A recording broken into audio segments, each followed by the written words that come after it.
ఒక చల్లని రాత్రి. ఆకాశం నిశ్శబ్దంగా ఉంది. నక్షత్రాలు మెల్లగా మెరుస్తున్నాయి. గాలి కూడా శబ్దం చేయకుండా నిద్రకి జారుకుంటోంది. భూమి అంతా నిద్రలోకి వెళ్ళిపోతోంది.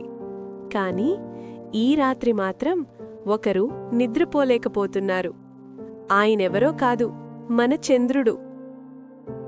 ప్రతి రాత్రి చంద్రుడు ఆకాశంలో ఎంతో అందంగా వెలుగులు పంచుతుంటాడు.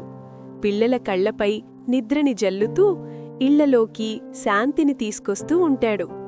కాని ఆ రోజు చంద్రుడి మనసు కొంచెం బరువుగా ఉంది.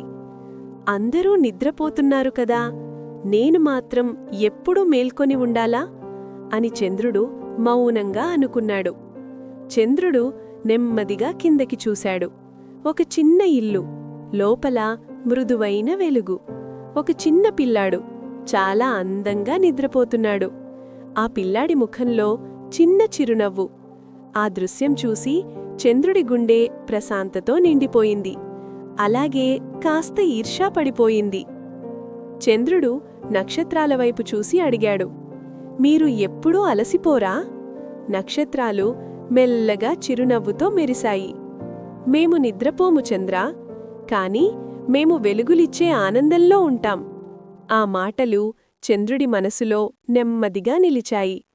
అప్పుడే ఒక మృదువైన మేఘం చంద్రుడి దగ్గరకు వచ్చింది. ఎందుకు దిగులుగా ఉన్నావు అని నెమ్మదిగా అడిగింది. చంద్రుడు తన బాధను చెప్పాడు.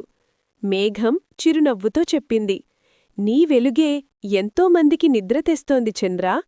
నీవు లేకపోతే ఈ భూమికి ప్రశాంతత, అలాగే విశ్రాంతి అనేది లేదు. చంద్రుడు మళ్లీ భూమిని చూశాడు. ఇళ్లన్నీ నిశ్శబ్దంగా ఉన్నాయి. పిల్లలు నిద్రలో కలలు కంటున్నారు. అప్పుడు చంద్రుడికర్థమైంది, నేను నిద్రపోకపోవడమే వాళ్లకి నిద్రని కాపాడుతోంది. చంద్రుడి మనసు శాంతిగా మారిపోయింది. ఆ రోజునుంచి చంద్రుడు దిగులు పడలేదు. ప్రతి రాత్రి మెల్లగా వెలుగులు పంచుతూ నిశ్శబ్దంగా చెబుతున్నాడు, నిద్రపో చిన్నవాడా, నేనిక్కడే ఉన్నాను.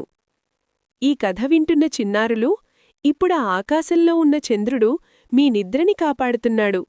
కళ్ళు మెల్లగా మూసుకోండి. లోతుగా ఊపిరి పీల్చండి. అన్నీ ప్రశాంతంగా ఉన్నాయి.